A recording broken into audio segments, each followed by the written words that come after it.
এই কয়জন ছেলে পেলে বাবা, তোমরাই বলো ভাই, কিসের অভাবে নামাজের গুরুত্ব বুঝলা না? কি আল্লাহ চেনো নাই, না রসুলের নাম শোনো নাই,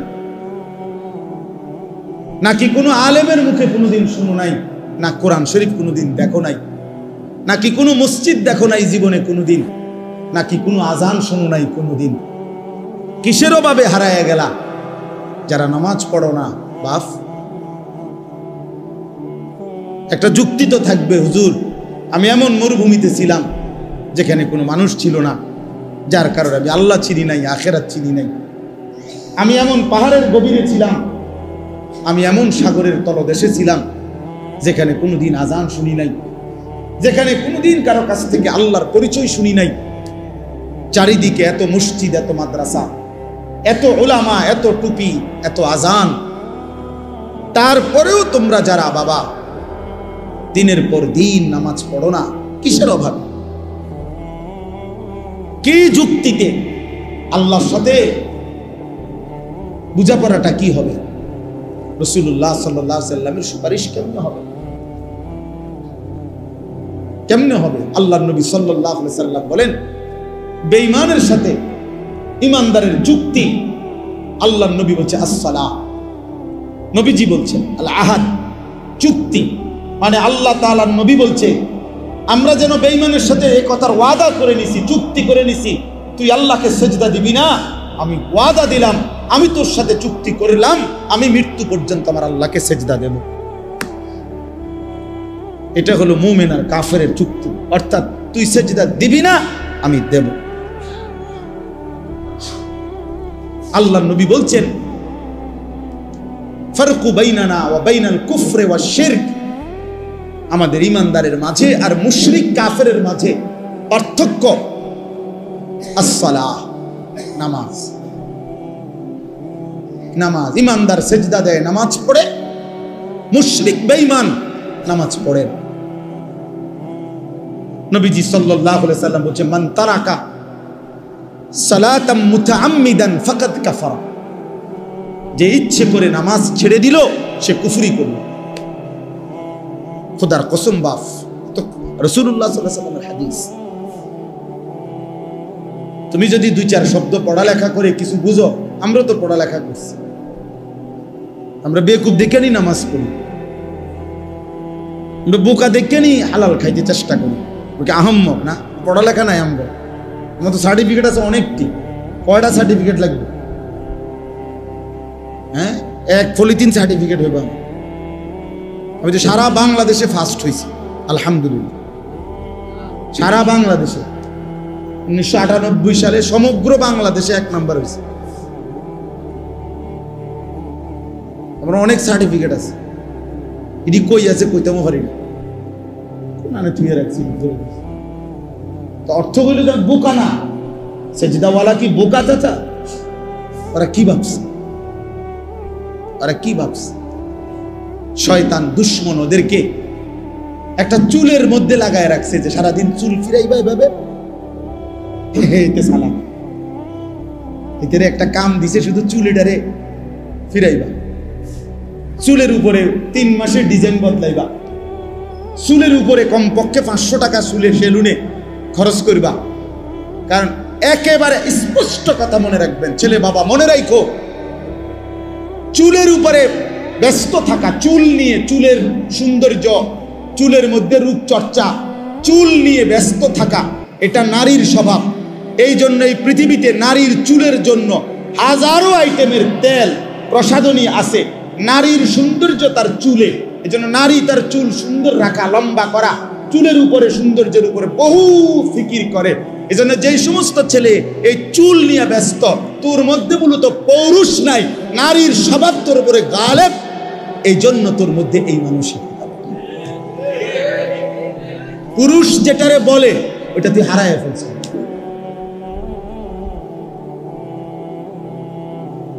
ট্রান্সজেন্ডারের কাছাকাছি,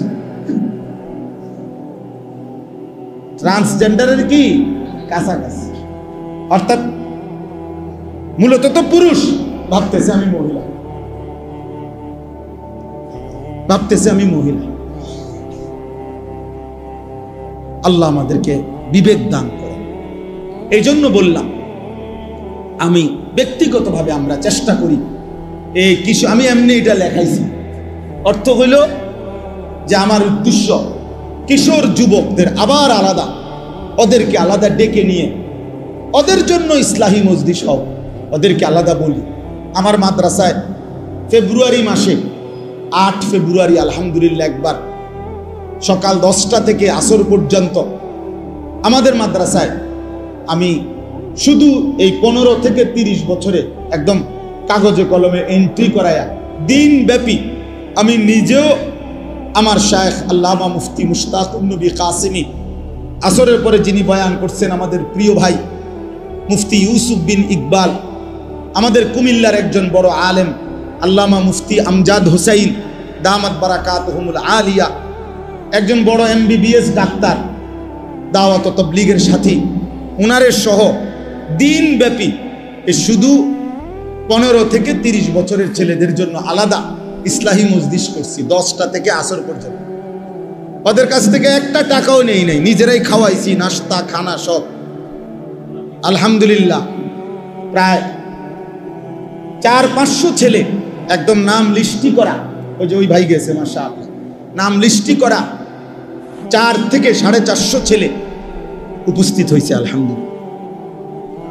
তো এই জন্য আলহামদুলিল্লাহ আল্লাহর দয়ায় ওই একদিনের এটা করে হিম্মত হয়েছে। এই জন্য এই আগস্ট মাসে ইনশাআল্লাহ আমাদের মাদ্রাসা, আমার মাদ্রাসা হলো কুমিল্লা ক্যান্টনমেন্টের উত্তরে ময়নামতি সাহেবের বাজার, ওই বাজারে নামলেই আমার মাদ্রাসা জিজ্ঞেস করলেই আমার নাম দেখায় দিব। ওইখানে এই আগস্ট মাসের 5, 6, 7 এই 3 দিন মঙ্গল, বুধ, বৃহস্পতিবার এইবার নিয়ত করছি যে 3 দিন ব্যাপী তারবিয়াতি প্রশিক্ষণ মজলিস কোর্স। আমার মাদ্রাসা ওই সময় বন্ধ থাকবে, এই জন্য ছাত্ররা সব বাড়িতে চলে যাবে, পুরা মাদ্রাসা বন্ধ অবস্থায় নিয়ত করছি যতজন ছেলে হয় সারা দেশের ইনশাআল্লাহ এই 15 থেকে 30 বছর বয়সী ছেলেরা 3 দিন থাকবে। আগের দিন সোমবার 4 তারিখ মাগরিবের নামাজের আগে আগে এসে উপস্থিত হবে। মঙ্গলবার ফজরের পর থেকে বৃহস্পতিবার আসর পর্যন্ত এই রাত দিন একসাথে ইনশাআল্লাহ আমার ওস্তাদ আছে, আলেম আছে, আমার ওনাদেরকে মাধ্যমে এই কিশোর যুবক ছেলেদের জন্য ওযু, গোসল, নামাজ, রুকু, সেজদা, ছোট্ট কয়েকটা সূরা, কয়েকটা দোয়া, আত্তাহিয়াতু, দুরূদ শরীফ, দোয়ায়ে মাসুরা, বিভিন্ন সুন্নাত, মোটা দাগের মৌলিক এবং তার নৈতিক চরিত্রে ক্ষতিকর কি কি জিনিস, মদের অপকারিতা, জুয়ার অপকারিতা, তারপরে নারী জিনা ব্যভিচারের অপকারিতা, এর থেকে বাঁচার উপায় কি ইত্যাদি বিষয়ের উপরে ইনশাআল্লাহ রাত দিন মিলে আমি নিজে শহর থেকে প্রশিক্ষণ কোর্সের আয়োজন করছি আলহামদুলিল্লাহ। এই জন্য এখানেও যত ছেলে আছো তোমাগরও ভাইয়া দাওয়াত, কোনো শুধু সামান্য একটা কাঁথা বালিশ নিয়ে যাবে, কোনো ফি দিতে হবে না, ওর নাস্তা থাকা খাওয়া সব আমার দায়িত্ব ইনশাআল্লাহ, আল্লাহ করায় ইনশাআল্লাহ। দেওয়ার জন্য বহু আল্লাহর বান্দা আছে, কোনো সমস্যা নাই, আটকাবে না এগুলা ইনশাআল্লাহ। 3 দিনে যত খরচ হয় সব আল্লাহ ব্যবস্থা করবে ইনশাআল্লাহ। শুধু কিশোর যুবকদেরকে দাওয়াত দিলাম, অর্থাৎ উদ্দেশ্য হলো এইটাও একটা আলাদা ডিপার্টমেন্ট পাঠ করে আলগা ভাবতেছি যে ওদেরকে বুঝানো দরকার। চেষ্টা করে দেখি 100 জন ছেলেরে বুঝাইলাম, হতে পারে যদি একজন নামাজি হয়ে যায়, কি বলেন, হইতে পারে না? একজনই হয়ে যাক না।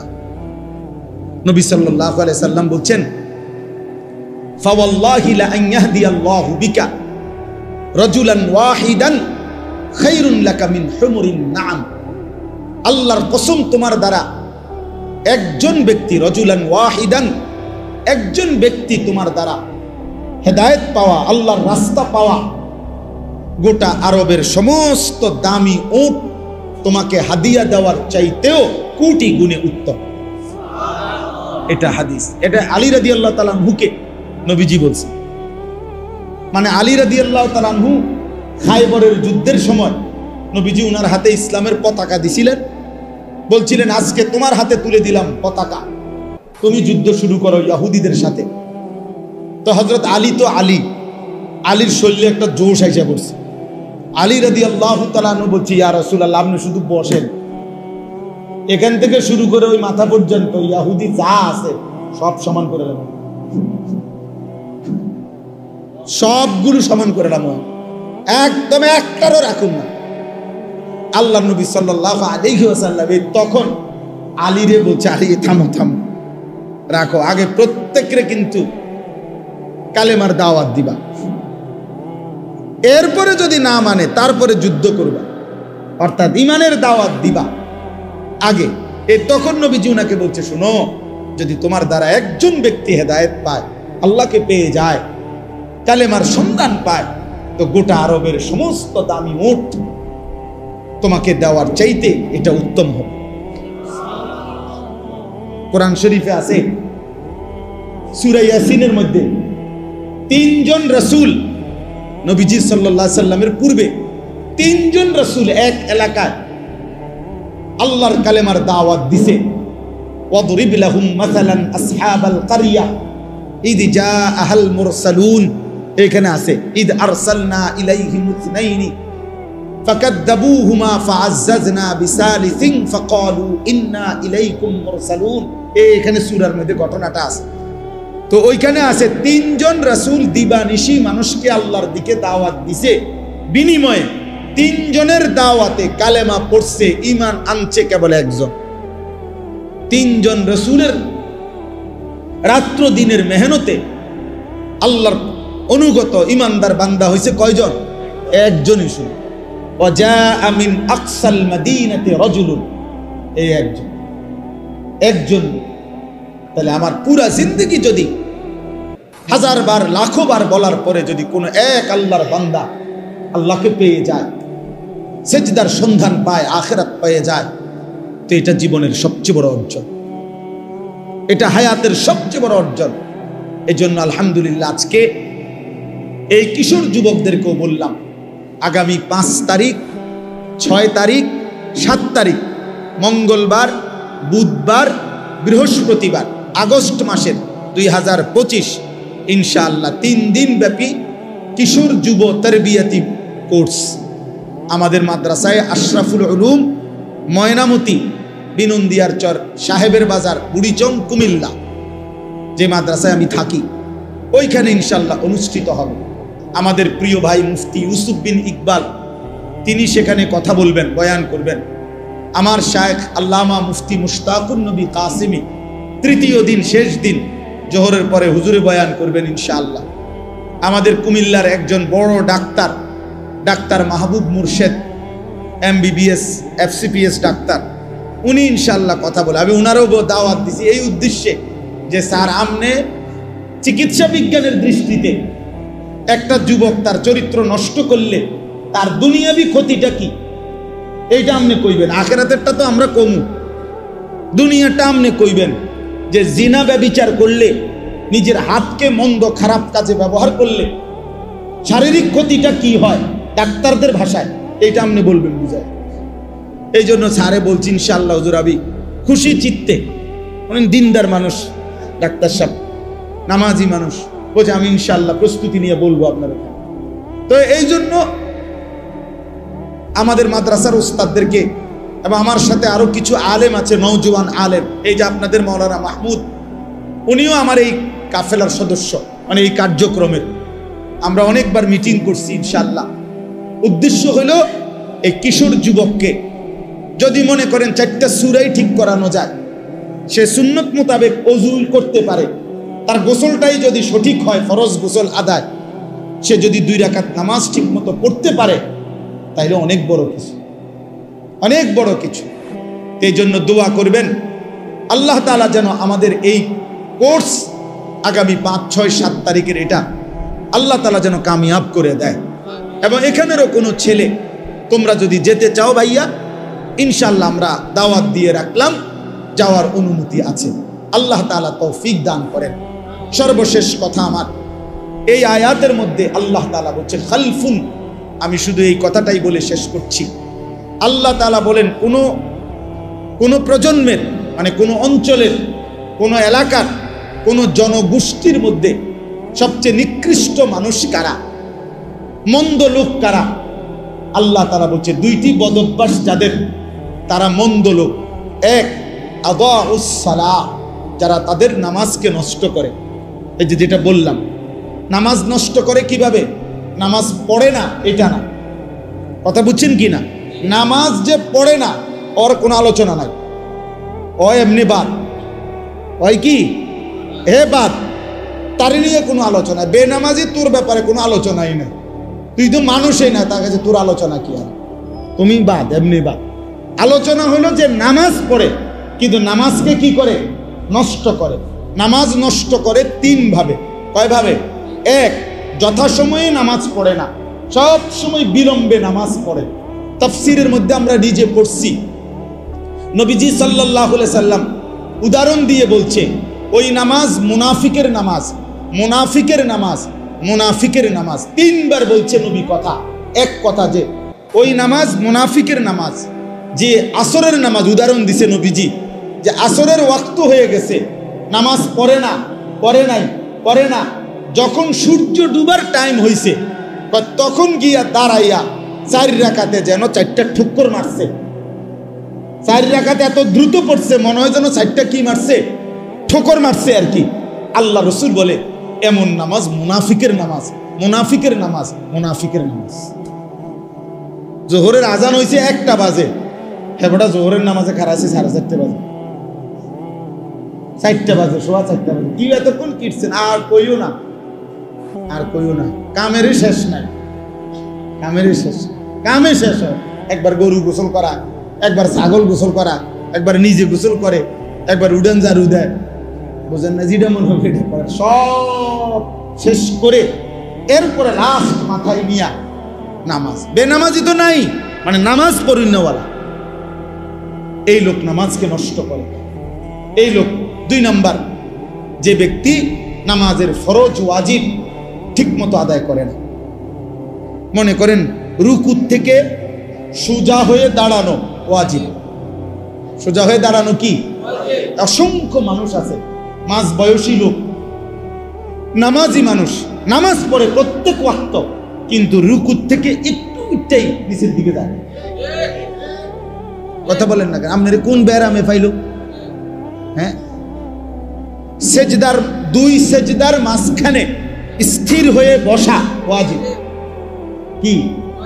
এখন সেজদা একটা দিয়া মাথাটা একটু আলগি দিয়ে আরেকটা মারে, সোজা হইয়া বসেন। আপনার ব্যারামটা কি? শরীরটা ভালো না? আপনার শরীরটা, আপনি দিয়ে সাদওয়ানে কুদ্দা ওঠেন দেখিয়ে, আপনার আওয়াজে তো সাদওয়ানের সব আপনি ভাব যে লাফাইয়া ফাল মারেন। এই সময় আপনার বল নাই, বল না, দুনিয়ার সব কাজ করতে পারে, এখানে গাফলতি। আল্লাহ রাসূল সাল্লাল্লাহু আলাইহি সাল্লাম হাদিসের মধ্যে বলছে যে রুকু সেজদায় চুরি করে, খোদার কসম নবী বলছে আসরাক, সে হচ্ছে সবচেয়ে বড় চোর, গ্রেট চোর, গ্রেট বিগ চোর, বড় চোর হে যে চোরে রুকু সেজদায় চুরি করে। হাদিসে আল্লাহ নবী সাল্লাল্লাহু আলাইহি সাল্লাম। অতএব নামাজের মধ্যে ফরজ ওয়াজিব সুন্নাত মুস্তাহাবের মধ্যে ঘাটতি করা এ নামাজ নষ্ট করে। এ মূলত কি করে? নামাজ। 3 নাম্বার, নামাজ জামাতে পড়ে না, এ নামাজকে নষ্ট করে। নামাজ একাকী পড়ে ফেলে সবসময় না, নামাজ কোথায় পড়তে হবে? জামাতে। আল্লাহ নবী সাল্লাল্লাহু আলাইহি সাল্লাম বলছে যে মানুষগুলো কারণ ছাড়া, বিনা কারণে একাকী ঘরে নামাজ পড়ছে, আমার মন চায় ওদেরকে ঘর সুদ্ধা আগুনে জ্বালায় দিই। একেবারে বুখারী মুসলিমের হাদিস, লা উহাররিকান্না বুয়ুতাহুম, তাদের ঘর জ্বালিয়ে দিই। তাদেরকে শুনো, কি ভয়ঙ্কর কথা, চিন্তা করে দেখো, কি ভয়ানক কথা। এই জন্য বাপ, নামাজকে নষ্ট করা যাবে না। 2 নাম্বার হলো অত্তাবা উশাহাওয়াত, যারা তাদের মনের চাহিদার অনুসরণ করে। এই প্রিয় যুবক, কিশোর বাবা, বুঝতে শেখো বাপ, নিজের হাতে নিজেরে তুলে নিও না বাবা। এই পৃথিবীতে মানুষের বাচ্চার গরু ছাগলের বাচ্চা এক না। গরু ছাগলের বাচ্চা এটা নিজের মতো চললে কোনো অসুবিধা হয় না, যার কারণে 2 বাজার পরে গাবি বিক্রি করে দেয়, বাচ্চা এমনি বড় হয়ে যায়, বাছুর অসুবিধা হয় না, কারণ দুধ খানার মাসালা, ঘাস খানার মাসালা, আর তেমন কিছু নাই। কিছু দুধ খাবে আর ঘাস টাস খাবে, দৌড়াদৌড়ি করবে, এই গাভীর বাচ্চার এর দূরে মূল বিষয়। কিন্তু মুসলমানের বাচ্চা, মানুষের বাচ্চা এটা না ভাইয়া।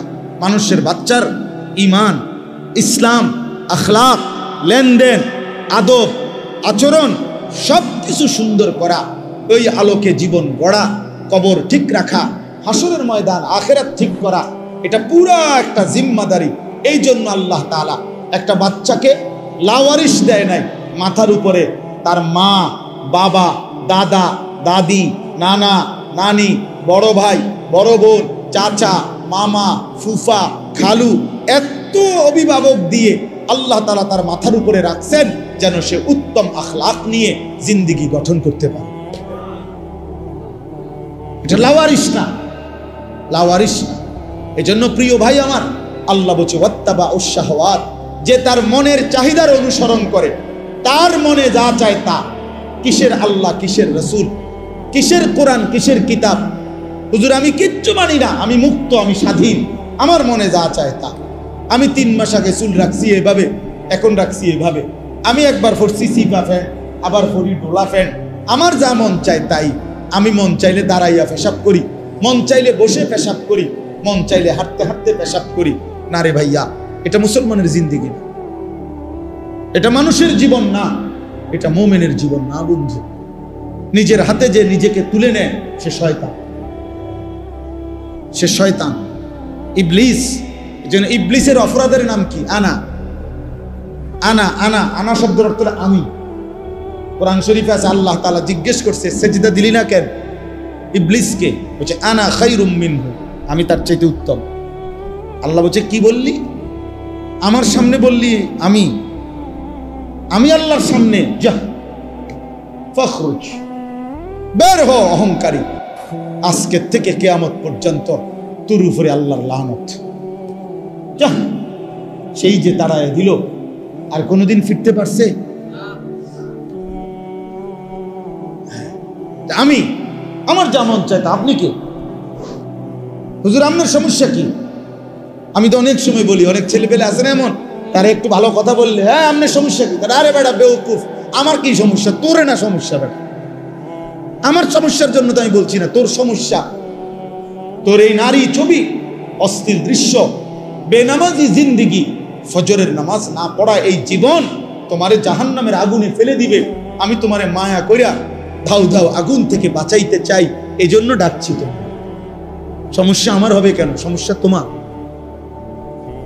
নবীজি সাল্লাল্লাহু আলাইহি সাল্লামের হাদিসে আছে, নবীজি বলছে আমি চেয়েছি আমার একটা একটা উম্মত কোমরে জড়াইয়া ধরে হলেও জাহান্নামের আগুন থেকে বাঁচাতে। সর্বশেষ কথা, ফাসাউফা ইয়ালকাউনা গাইয়া, আল্লাহ বলে এই 2টি মন্দ অভ্যাস যারা তাদের নামাজ নষ্ট করে, মনের ইচ্ছা মতো চলে, তারা নিকৃষ্ট প্রজন্ম, মন্দ উত্তরসূরি। আমি আল্লাহ তাদেরকে জাহান্নামের সবচেয়ে নিকৃষ্ট গর্ত গাই, এই গাই নামক গর্তের মধ্যে ছুঁড়ে মারে। পুরা জাহান্নামের মধ্যে সবচেয়ে নিকৃষ্ট একটি আযাবে, সবচেয়ে ভয়ঙ্কর একটা গর্তের নাম হলো গাই। তাফসীরে আছে। আশ্চর্য কথা হলো নবীজি বলছে এই জাহান্নামের ওই গুহাটা এতটা ভয়ঙ্কর, জাহান্নামের বাকি অংশ আল্লাহর কাছে পানাহ চায় যে আল্লাহ আমি জাহান্নামকেও ওই গর্তে ফেলিয়ে দেব। হাদিস আছে, আমি জাহান্নামকেও কি করেন না ওই গাতাত ফেলেন। আল্লাহ বলছে ফাসাউফা ইয়ালকাউনা গাইয়া, আমি ওই নাফরমান যে নামাজ নষ্ট করে আর তার মনের মতো চলে, আমি তার সেই গাই নামক জাহান্নামের গর্তে ছুঁড়ে মারি, ছুঁড়ে মারি। অতএব বাপ, এমন জীবন আমাদের যেন না হয়। তোমরা যে কয়জন ছেলে বাবা আসছো আলহামদুলিল্লাহ, অনেক মহব্বত করে আসছো ভাইয়া, আমি অনুরোধ করছি দয়া করে প্রত্যেকেই আল্লাহর দিকে ফিরে আসুন। আপনারা যারা বাবা আছেন, আপনাদের কাছে আমার অনুরোধ, আপনি কাজের বন্টন করেন। প্রত্যেকটা মানুষ তার জীবনের কাজের একটা পরিকল্পনা করে। নাস্তা খাবে কখন, দুপুরের খানা খাবে কখন, কোন কাজটা বাজার করব আগে নাকি গোসলটা করে নেব আগে, খানাটা আগে খাবে নাকি গোসলটা আগে করবে। মানুষ এরকম একটা ছোটখাটো হিসাব করে, যে কোনো কাজের একটা পরিকল্পনা করে। তা আপনিও একটা সিদ্ধান্ত নেন যে আমি আমার সন্তানের, পরিবারের ঈমান, আমল, নামাজ, রোজার কথা, এরপরে তাদের খাদ্য খাবার, তাদের ঘর সংসারের বাকি বিষয় ভাববো। এরপর কোনো অসুবিধা নেই, ঘরও করেন, বাজারও করেন, আবার সন্তানাদির নামাজেরও ফিকির করেন, দুটোটারে ব্যালেন্স করেন। আল্লাহ আমাদেরকে তৌফিক দান করেন। আল্লাহ তাআলা বলছেন ইল্লা মান তাবা, অতএব আল্লাহ বলেন যে বান্দা তওবা করে গুনাহ ছেড়ে আমি আল্লাহর দিকে ফিরে আসে, ও আমানা, এবং আমি আল্লাহরে মেনে নেয়, ও আমিলা সালিহান, এবং নেক আমল করতে থাকে, ফাউলাইকা ইয়াদখুলুনাল জান্নাহ, আমি আল্লাহ ওয়াদা দিলাম এরা সকলেই জান্নাতেই প্রবেশ করবে। ওয়ালা ইউজলামুনা শাইআ, কোনো জুলুম করা হবে না। অর্থাৎ পিছনের ওই গুনাহগুলোর কারণে লজ্জা দেওয়া হবে না, বরং তওবা করে ফিরে আসলে, নতুন করে বন্দিগি শুরু করলে আমি আল্লাহ এখন থেকেই তারে জান্নাত দিয়ে দেব। এজন্য প্রিয় ভাই, প্রিয় কিশোর, নওজোয়ান, বয়স্ক বাবা, আমিও, আমরা সবাই মিলে চলেন আল্লাহর দিকে ফিরে আসি। কার দিকে বলেন না, কার দিকে ফিরা দরকার? নবী সাল্লাল্লাহু আলাইহি সাল্লামের সুন্নাতের দিকে। আল্লাহ তাআলা আমাদেরকে তৌফিক দান করেন, আল্লাহ তাআলা আমাদেরকে কবুল করে নেন। আল্লাহ তাআলা আমাদের আজকের এই কিশোর নওজোয়ানদের জন্য এবং সকলের জন্যই বলা হয়েছে এই ইসলাহি মজলিস আল্লাহ কবুল করে নেন ইনশাআল্লাহ। আমাদের আশা আছে মাওলানা মাহমুদের মাদ্রাসার পাশে, কসবা মাদানিয়ার পাশে আমরা একটা বড় সড়ক ইনশাআল্লাহ দিনব্যাপী একবারে সকাল থেকে সন্ধ্যা পর্যন্ত শুধু কিশোর যুবকদের জন্য আলাদা দিনব্যাপী প্রশিক্ষণ মজলিস করার আমার অনেক দিনের ইচ্ছা। একবার ডেট করছিলাম আমরা, কিন্তু আমাদের ঢাকায় একটা বড় প্রোগ্রামের কারণে এটা আবার চেঞ্জ করতে হয়েছে। আর এখন আবার ইনশাআল্লাহ আগামী 5, 6, 7 আগস্ট 2025 রোজ মঙ্গল, বুধ, বৃহস্পতিবার আমাদের মাদ্রাসায় আশরাফুল উলুম ময়নামতি, বুড়িচং ময়নামতি সাহেবের বাজার, কুমিল্লা, আমাদের ওই মাদ্রাসায় ইনশাআল্লাহ 3 দিন ব্যাপী কিশোর নওজোয়ানদের জন্য তারিমের মধ্যে বরকত দান করেন। ছোটবেলায় আমরা যখন মোটামুটি পড়ালেখা করতাম, আমাদের বুঝির বয়সে আমরা ছোটবেলায় দেখছি যে ডাক্তার, একজন ডাক্তারই MBBS ডাক্তার সব রোগের চিকিৎসা করত। যে কোনো রোগীকেই ওনারা ওষুধ দিত আগে। কিন্তু আজকে 30 বছরের ব্যবধানে আইসা, 20-25 বছরের ব্যবধানে আইসা এখন পরিস্থিতি হলো এমন, মানব দেহের প্রত্যেক অঙ্গের আলাদা আলাদা স্পেশালিস্ট ডাক্তার, আলাদা আলাদা ডিপার্টমেন্ট। নাক, কান, গলা আলাদা, চক্ষু আলাদা, ব্রেনের আলাদা, অনেক ডিপার্টমেন্ট, অভাব নেই, আলাদা আলাদা বিষয় ডাক্তার। আগে এমন ছিল না, আগে একই ডাক্তার সব ওষুধ দিত। কিন্তু পরিবেশ পরিস্থিতি, প্রয়োজনীয়তার বিবেচনায় ভিন্ন ভিন্ন আলাদা আলাদা ডিপার্টমেন্ট করা হয়েছে। তাইলে একটা সময় আমরা মাদ্রাসায় পড়তাম, দেখা গেছে ছোটবেলাতেও দেখছি, নুরানিতে পড়তাম, তো এক ওস্তাদ সকাল থেকে নিয়ে রাত 10টা পর্যন্ত এই 10 জন, 20 জন, 30 জন বাচ্চাকে সব বিষয় উনি একাই পড়াইতেন। সময়ের প্রয়োজনে এখন বিষয় ভিত্তিক আলাদা আলাদা শিক্ষক ভিন্ন ভিন্ন রাখা আছে। তাইলে পরিবেশ পরিস্থিতি প্রয়োজন বিবেচনায় একই বিষয়কে অনেক সময় ভাগ করা হয়, কাজটা যেন বেশি হয়, প্রয়োজন যেন বেশি পূরণ হয়। আমাদের দেশে আলহামদুলিল্লাহ একটা সময় এলাকা 10 গ্রাম 5 গ্রাম মিলে ওয়াজ মাহফিল একটা বা দুইটাই হইত। 10 গ্রামে দেখা গেছে 5 গ্রাম মিল্লা একটা মাহফিল। আমি এমন একটা মাহফিলেও গেছি একবার, 2-3 বারই গেছি ওইখানে, কিশোরগঞ্জের দিকে। ওনারা বলছে যে হুজুর আমরা আশেপাশের মোট 10 উপজেলা মিলে এই একটা মাহফিলের আয়োজন, 10 গ্রাম না, 10টা উপজেলার লোক একসাথে হইয়া বিশাল মাহফিল। তাহলে এক সময় এমনটা ছিল। সময়ের প্রয়োজনে এখন এলাকা ভিত্তিক, মহল্লা ভিত্তিক বিভিন্ন প্রয়োজনে আলহামদুলিল্লাহ এখন অনেক মাহফিল আগের চাইতে 10 গুণ বেড়ে গেছে। প্রতিটা মসজিদওয়ালা মনে করে ওনাদের মসজিদের জন্য একটা বাৎসরিক মাহফিল করা দরকার, মাদ্রাসাওয়ালা মনে করে মাদ্রাসার জন্য একটা বাৎসরিক মাহফিল দরকার, কবরস্থানওয়ালারা মনে করে কবরবাসীদের রুহের মাগফিরাতের জন্য একটা মাহফিল করা দরকার। এরকম অনেকভাবে প্রবাসীরা মনে করে যে আমরা প্রবাসীদের উদ্যোগে একটা মাহফিল হওয়া দরকার। এরকম বিভিন্ন ভাবে আলহামদুলিল্লাহ অনেক মাহফিল এখন বেড়ে গেছে। এই মাহফিলগুলোর পরেও আবার উলামায়ে কেরাম প্রত্যেক শুক্রবার দিন জুমার নামাজে বয়ান করতেছে। বছরে 52 সপ্তাহ, এক বছরে 4-12 48, প্রতি মাসে 4 সপ্তাহ 4টা জুমা, আর 4 মাস আছে এমন যেখানে জুমা হয় 5টা। যেমন এই যে আগস্ট মাস আসতেছে, আগস্ট মাসে 5টা জুমা। তো 52টা জুমায় মনে করেন একই মহল্লার মসজিদে একই মানুষগুলোর সামনে এক বছরে 52 বার খতিব সাহেব বয়ান করেন।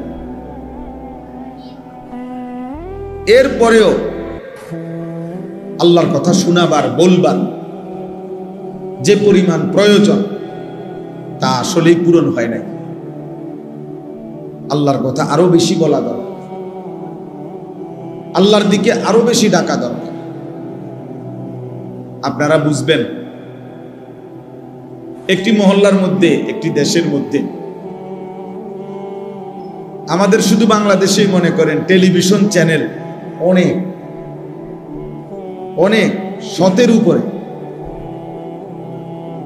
এই দুনিয়াবি সামান্য খোঁজ খবর, মুখানে কাজ্জা লাগছে, মুখানে মারামারি লাগছে, মুখানে সিনজি উল্টাইয়া গেছে, মুখানে বাস অ্যাক্সিডেন্ট করছে, এই কথাগুলা, এগুলাও কমপক্ষে 100 চ্যানেল একই দিনে প্রতি ঘন্টায় ঘন্টায় প্রত্যেকেই প্রচার করে। প্রত্যেক ঘন্টায় 12 ঘন্টায় 12 বার কি হয় সংবাদ প্রচার। আবার অনুষ্ঠান যাই চলে নিচে দিয়া আবার হেডলাইন এগুলা সারা দিনে উঠতে থাকে। ওই খবর 24 ঘন্টায় দুনিয়ার খবর শোনানো হয়। ঘন্টায় ঘন্টায় তো একবার বলে, আবার লেখা এগুলা উঠতে থাকে, শিরোনামগুলা। এই সব ভাবে দুনিয়া বলা হয় বিভিন্ন ভাবে, কিন্তু বাস্তবিক অর্থে ওই পরিমাণ, যে পরিমাণ দুনিয়াবি কথা আমাদের সামনে পেশ হচ্ছে, আখিরাতের কথা ওই পরিমাণ পেশ করা হয়, এখনো বলা হয় না। আরো বেশি বলা দরকার আখিরাত। যে সফর যেটুকুর, ওই সফরের প্রস্তুতি ওটুকু। দুনিয়ার সময় অল্পই, আখিরাতের সময় অনেক লম্বা, অনেক লম্বা। কোরআনুল কারীমের মধ্যে আছে, আল্লাহ তাআলা বলেন, ফি ইয়াউমিন কানা মিকদারুহু 50,000 সানা। হাসরের ময়দানের একদিন আল্লাহ তাআলা বলেন 50,000 বছর। সরাসরি কোরআন শরীফের আয়াত, 50 আলফা সানা, 50,000 বছর একদিন। এখন হাসরের ময়দান মোট কতদিন চলবে সেটা আল্লাহই জানে। যদি 10 দিন চলে বিচার কাজটা, রাসূলুল্লাহ সাল্লাল্লাহু আলাইহি ওয়াসাল্লাম বলেন ফুল সিরাত যেটা পার হইতে হবে সকলকে 30,000 বছরের রাস্তা। মুহাদ্দিসিনে কেরাম বলেন সর্বশেষ যেই ব্যক্তি কবরে যাবে, ইসরাফিল ফু দিলে হতে পারে তাকেও কবরে থাকতে হবে 40,000 বছর। তাহলে এখন যারা কবরে, ইব্রাহিম আলাইহিস সালামের জামানায় যারা কবরে গেছে, ওই নূহ আলাইহিস সালামের জামানায় যারা কবরে গেছে, তারা আজকে কতদিন থেকে কবরে? মনে করেন নবীজি সাল্লাল্লাহু আলাইহি সাল্লামের জামানায়, আমাদের নবীর জামানায় যারা ইন্তেকাল করছে, মারা গেছে, ইমানদার হোক আর বেঈমান হোক, তারা আজকে কত? আমাদের চোখের সামনে হিসাব 1447 হিজরি এখন শুরু হয়েছে। 1447 হিজরি শুরু হয়েছে, এই যে মুহররম মাস, যেটা শেষ অংশে এখন আমরা আছি। তাইলে আজ থেকে 1447 বছর আগে নবীজি সাল্লাল্লাহু আলাইহি ওয়াসাল্লাম মক্কা থেকে হিজরত করে মদিনায় গেছে। তাহলে তার 1 বছরের মাথায় বদরের যুদ্ধ হয়েছে, 1 বছর পরে। তাহলে বদরের যুদ্ধ হয়েছে ধরেন আজকে 1446 বছর। তাহলে আবু জেহেল মারা গেছে আজকে 1446 বছর। তাহলে আবু জেহেল আজকে কবরে পড়ে আছে 1446 বছর। কিন্তু মাটির উপরে কি এই পরিমাণ ছিল? মাটির উপরে ছিল 60 বছর, 70 বছর, তাহলে 63, 50, 70, 80, এরকম 60, 70, এর তো বেশি না। তাহলে আমাদের একদম সহজ হিসাব যে মাটির উপরে আমরা ছিল কতক্ষণ।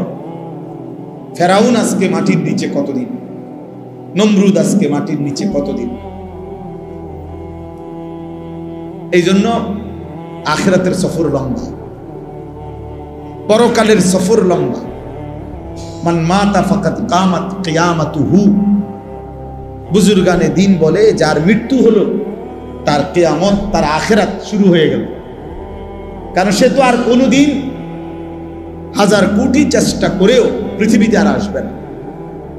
মোবাইল ঘুরান ভাইয়া, ভালো, এটা খুব ভালো কাজ, খুব ভালো কাজ।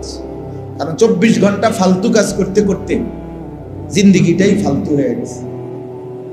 এই জন্য কিছু মানুষের জীবন হলো 24 ঘন্টা শুধু মোবাইল, এটারে ঘুরাবে, এটারে ছবি উঠাবে, এইটাই মাথার মধ্যে ঢুকাই দেওয়া হয়েছে। তোমার পৃথিবী, তোমার 24 ঘন্টার ডিউটি একটাই, তোমার জীবনে 24 ঘন্টা ভালো মন্দ, বেড়া বেড়ি, হুজুর, পাবলিক, মসজিদ, মাদ্রাসা, স্কুল, কলেজ, যেটা পাও তোমার দায়িত্বই ছবি উঠানো। তোমার পৃথিবীতে বানানোই হয়েছে ছবি উঠানোর জন্য, তোমার পৃথিবীতে বানানোর উদ্দেশ্যই ছবি উঠানো। তোমার জীবনটাই শুধু মোবাইল, মারা যাইলে মোবাইলের উপরে মারা যাইবা, জীবিত হইলে মোবাইলের উপরে জীবিত। এই জন্য হাজারো মানুষের দেখবেন ঘুমের টাইমে লাস্ট আমল, মানে ঘুমারবার সময় শেষ মোবাইলটা চেক করে ঘুমায়, মানে এটা সাইডে দিয়ে, এই শেষ আমল। ঘুমের থেকে উঠে চোখ মেলে শোয়া অবস্থা প্রথম হাত দিয়া মোবাইলটা সাইডে আসে। তাহলে আখিরি আমল হইল মোবাইল। ঘুম থেকে জেগে প্রথম আমল মোবাইল। মিনহা খালাকনাকুম ওয়া ফিহা নুঈদুকুম। মোবাইলের উপরে মারা গেল, ঘুম গেল, মোবাইলের উপরেই জেগে উঠল। আস্তাগফিরুল্লাহ। আমার ভাই, আমি বলতেছিলাম তাহলে আখিরাতের সফর লম্বা। কোরআনুল কারীমের মধ্যে আছে, আল্লাহ তাআলা বলছেন তোমরা 1000 বছর গুনলে যেটুকু হয়, আমি আল্লাহ একদিন বললে এতটুকু হয়। আমি আল্লাহর বলা একদিন আলফা সানাতিম মিম্মা তাউদ্দুন, তোমাদের গুনার হিসাবে, তোমাদের 24 ঘন্টার দিন রাতের হিসাবে 1000 বছর সমপরিমাণ আমি আল্লাহর একদিন।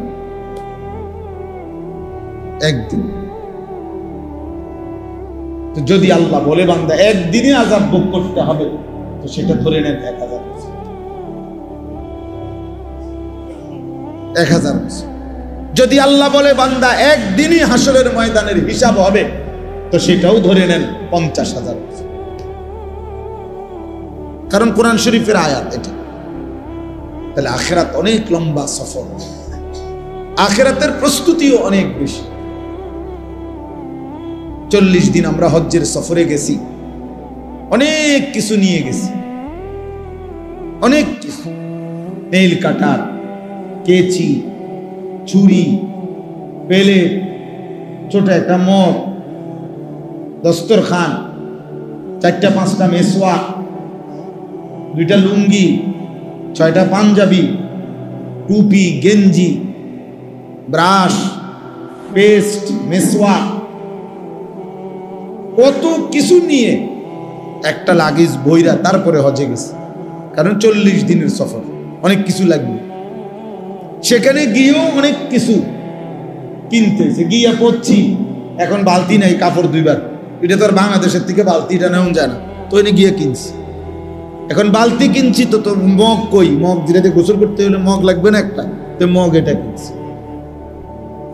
এখন ঠান্ডা লাগতেছে, হঠাৎ জ্বর উঠছে, সর্দি খুব, এখন একটা হিটারের মতো, মানে যেটা দিয়ে পানি গরম করে, এইটা কম দামের মধ্যে, যে কদিনে হোক অন্তত আমার দরকার, তো এইটা একটা কিনছি।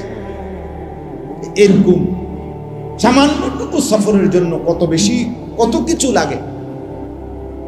আমার প্রিয় ভাই বাপ, এত লম্বা আখিরাতের জন্য প্রস্তুতিও অনেক, অনেক প্রস্তুতি। এই জন্য আখিরাতের জন্য বলা দরকার আরো অনেক বেশি, করা দরকার আরো অনেক বেশি, অনেক বেশি। এই জন্য উলামায়ে কেরাম প্রতিনিয়ত বর্তমান সময় মানুষের ভিতরে গুনাহের প্রবণতা, আল্লাহর নাফরমানির প্রবণতা মাত্রাতিরিক্ত, মানুষ যেন বানের পানির মতো, বন্যার পানির মতো বাঁধ ভাঙ্গা আল্লাহর নাফরমানির প্রতিযোগিতা করতেছে। ঘরকে ঘর, এক সময় তো শুধু টেলিভিশনের সামনে সবাই দেখতো, এক সময় তো নির্দিষ্ট সিনেমা হলে গিয়া দেখতো। আজ এই বড় মোবাইল, এই আধুনিকতার এই যুগে আইসা প্রত্যেকের হাতে হাতে মোবাইল, ছোট বড়, নারী পুরুষ, এমন বহু স্বামী স্ত্রীও আছে, এই যে একসাথে ঘুমাইছে, শুইছে একসাথে, ঠিক আছে, কিন্তু কারো মধ্যে কোনো ব্যক্তিগত কোনো আনন্দ, কথাবার্তাও নাই। দুইজনের 2টা মোবাইল, উনি উনারটা দেখতেছে, বেডিরটা দেখতেছে, এরই মধ্যে দুজনের ঘুম চলে আসে। অর্থাৎ মোবাইল আপনজনকে পর্যন্ত কেড়ে নিছে, ব্যক্তিগত আবেগ ভালোবাসাও কি করে নিছে। আপনি যেই কোনো দূরপাল্লার বাসে চড়েন, দেখবেন যে, আমি বহুত দেখছি, এই বাসের আগে বাসে পরিচয় হইতো, কথায় মানুষে কইতো যে কথায় আমার আত্মীয় হয়ে গেছে, এরকম বলতো। এখন আর কেউ কারোর সাথে কথা বলে না, প্রত্যেকের মোবাইলে এতটাই ব্যস্ত। কুমিল্লা ক্যান্টনমেন্টের নামার টাইমের সময়ও আমি নিজ চোখে দেখছি, সে মোবাইল থেকে মাতালগি দিয়ে কন্ট্রাক্টরে কইছে ক্যান্টনমেন্ট নামাই দিও, আবার দেখতেছে, ফেসাব করতেছে দাঁড়াইয়া, অপদার্থ ওই অবস্থাতেও মোবাইল দেখে, নিচে মুতের এমনি, এটা কি গায়ে মুতে না রাস্তাত মুতে, এত কিছুর দরকার, মোবাইল টিপতেছে। 24 ঘন্টা জিন্দেগি এইভাবে আমার।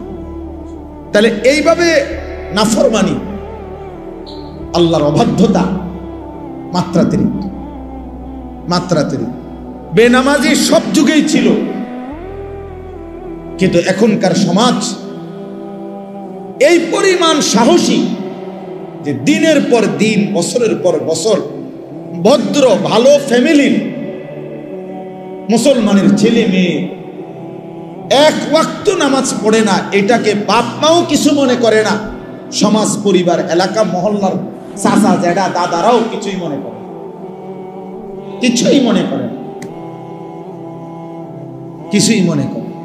অথচ ভদ্র ফ্যামিলি, ভালো ফ্যামিলি, কিন্তু ছেলে গত এক বছরে কোনোদিন বলতে পারবে না যে ফজরের নামাজ পড়ছি কিনা। অথচ বয়স 16 বছর, 18 বছর। মা বাবারও কোনো আফসোস নাই, সন্তানেরও কোনো আফসোস। এটা যে কোনো অপরাধ, এটা যে একটা পাপ, এটা যে একটা অন্যায়, এই অনুভূতিটাও নাই। কি ভুলে গেছে তাও ভুলে গেছে, কি জানা নাই তাও জানা নাই।